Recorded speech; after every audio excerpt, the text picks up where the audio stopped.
It's nice to see you guys. Thank y'all for having me on. I really appreciate you guys giving me 3 minutes because Lord knows I don't know what to do with 2.5. Yeah, somebody had to explain that joke to me. It's fine.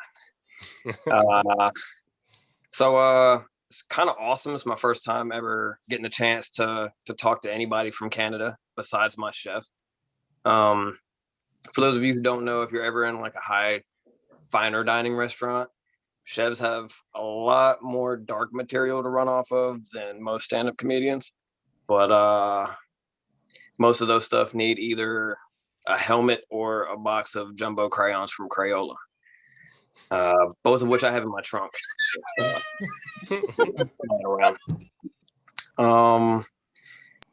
Let's see. I was born in Florida.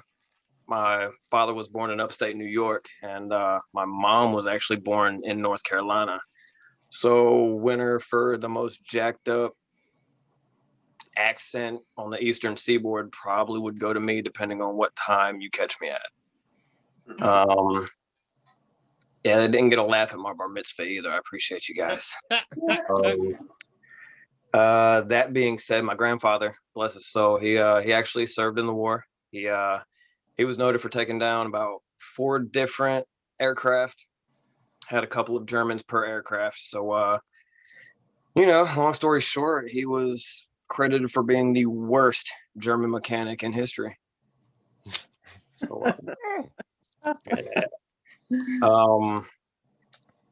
I been doing stand-up for a while, and for somebody that has humongous stage fright, I'm gonna need to change the imprint in this upholstery later.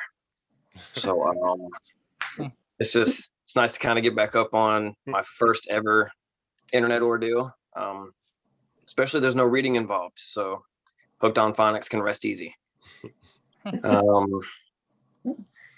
I'm obviously horrible at time management, and I appreciate the hell out of you guys for allowing me to come on and share a couple bits. I'm Joe. I'm going to cut it a little bit early. I appreciate you guys. You just have like a very sweet demeanor. You just seem very nice. Yeah, I'd like to curl up next to you by a fire and have you sell me something I don't need, because you just got that sort of charm.